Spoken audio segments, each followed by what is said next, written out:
Entre Boeing qui envisage de vendre sa division spatiale, l'image du trou noir central de la Voie lactée qui est peut-être un peu faussée, un astronaute malade après son retour de la Station spatiale internationale et la Chine qui teste une petite capsule spatiale réutilisable, les actualités spatiales de cette semaine ne nous auront pas épargnés.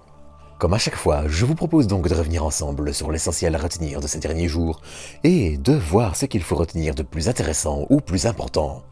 Avant ça, je vais juste vous inviter à vous abonner si vous ne l'êtes pas encore et activer la cloche de notification, ainsi qu'à commenter et partager cet épisode.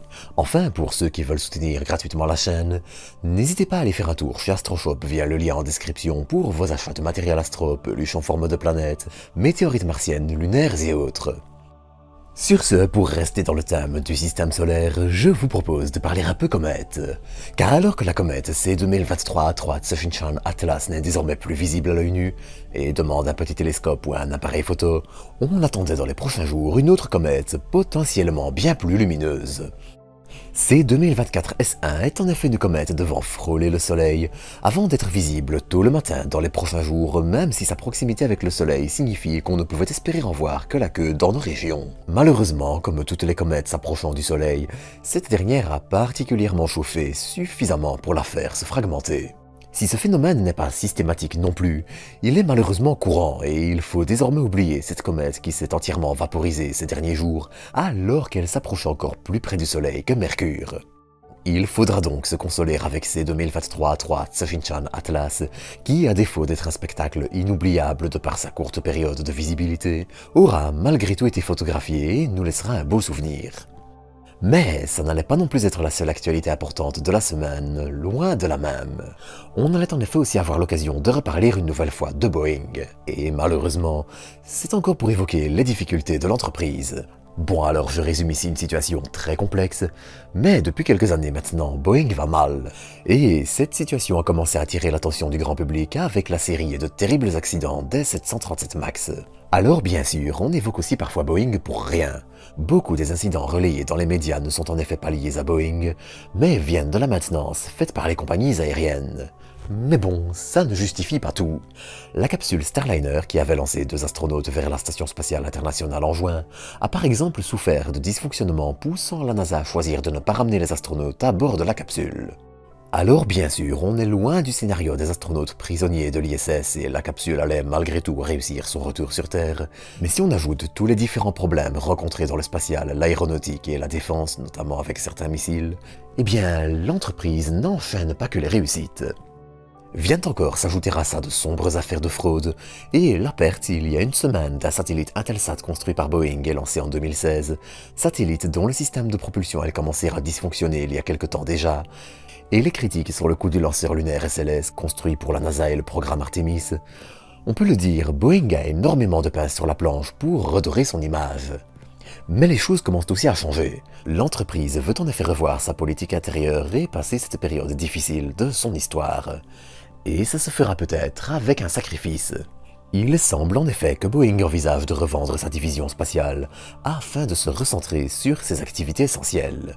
Bon alors bien sûr, il faut aussi nuancer un peu ses propos. La construction de satellites pour les communications, la défense par exemple, et le SLS ne devraient pas faire partie du lot. Mais entre United Launch Alliance, co-entreprise entre Lockheed Martin et Boeing qui exploite le tout nouveau lanceur Vulcan qui doit concurrencer Falcon 9, qui serait elle aussi en quête d'un acheteur, et la capsule Starliner, c'est un pan entier de l'entreprise qui risquerait de partir. Et ça risque de ne pas être une mince affaire. Si United Launch Alliance pourrait peut-être être reprise par Sierra Space, qui développe notamment la navette Dream Chaser, trouver un client pour Starliner risque d'être compliqué. La capsule souffre de problèmes récurrents, et son image en souffre aussi, et peut cacher de nombreux coups surprises pour son repreneur, qui peut en revanche aussi jouer un beau coup de poker en récupérant une capsule presque prête et facile à rentabiliser, une fois ses problèmes corrigés. C'est donc un double tranchant qui malheureusement rend l'avenir de la capsule incertain. Bon, bien sûr, rien d'officiel ou de certain pour le moment, mais en tout cas, l'avenir de la capsule Starliner est encore plus compliqué que jamais. Et quand on parle de capsule spatiale, on parle aussi astronaute. Ce 25 octobre, les astronautes Matthew Dominic, Michael Barat, Janet Epps et Alexander Grebenkin, 3 Américains et un Russe qui rentrent dans un bar et commandent... Attendez, c'est un mauvais script ça. Ah, ce 25 octobre donc, les 4 astronautes allaient rentrer sur Terre à l'aide de la capsule Dragon Crew, qui avait décollé avec eux vers l'ISS en mars. D'ailleurs, c'est la mission vers l'ISS la plus longue, puisque pas mal de temps fut perdu à cause de Starliner, la capsule devant rester amarrée le temps que la situation se régularise et être disponible en cas d'urgence, mais bref. Malheureusement, tout n'allait pas tout à fait bien se passer dans les heures qui allaient suivre. On allait en effet apprendre l'hospitalisation des 4 astronautes avant que 3 ne puissent sortir de l'hôpital.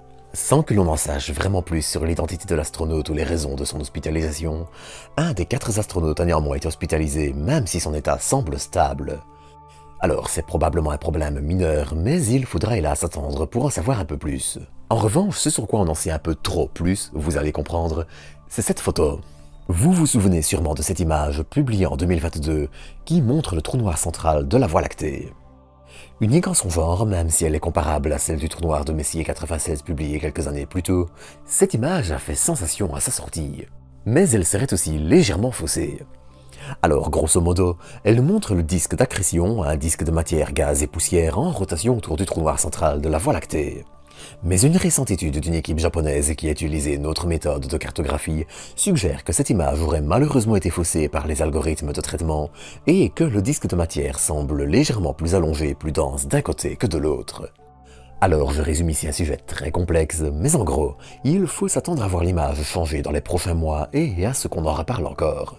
Mais ce dont on risque aussi de reparler encore bientôt et qui pour le coup ne fait plus débat, c'est le vol inaugural de New Glenn, le nouveau lanceur lourd de l'entreprise de Jeff Bezos, Blue Origin. Capable de placer environ 80 tonnes en orbite basse contre 25 pour Falcon 9, 60 pour Falcon Heavy et 100 pour Starship au minimum, le lanceur devrait tenter de se poser en mer sur une barge dédiée lors de son premier vol attendu en novembre. Et en vue de ce vol, il a désormais reçu ses 7 moteurs BE4 que Blue Origin a construit et développés, et qui sont aussi utilisés pour le lanceur Vulcan de United Launch Alliance. Vulcan dont le prochain exemplaire à voler est d'ailleurs en cours de préparation, mais bref. Enfin, en Chine, on notera aussi le lancement fin septembre d'un satellite un peu particulier. Ce dernier emporte en effet une capsule spatiale permettant de ramener différentes charges utiles sur Terre, ici des expériences sur des mutations de gènes, de graines, microbes et autres dans le milieu spatial. Le 11 octobre, la capsule allait finalement se poser avec succès sur Terre, permettant à la Chine de poser les bases de charges utiles réutilisables. Bon, ça reste une capsule spatiale miniaturisée, hein, rien de nouveau sous le soleil, mais bref. Dans un autre registre, on notera aussi que d'ici fin d'année, l'Inde devrait lancer un satellite, ou plutôt un étage modifié d'un de ses lanceurs équipés d'un bras robotisé, visant à attraper un satellite. Le but ici est de valider les techniques pour attraper et désorbiter un satellite, réduisant ainsi les débris spatiaux. Enfin, on notera que la mission européenne Hera, en route vers l'astéroïde double Didymos et Dimorphos, a effectué une mise à feu de ses moteurs lui permettant de rencontrer Mars l'année prochaine, afin de se catapulter vers l'astéroïde et le rejoindre en 2026. Mais ça, j'en reparlerai encore. Alors en attendant, j'espère que cet épisode vous aura plu, et comme d'habitude, je vous dis au revoir et à bientôt pour de nouvelles doses d'espace.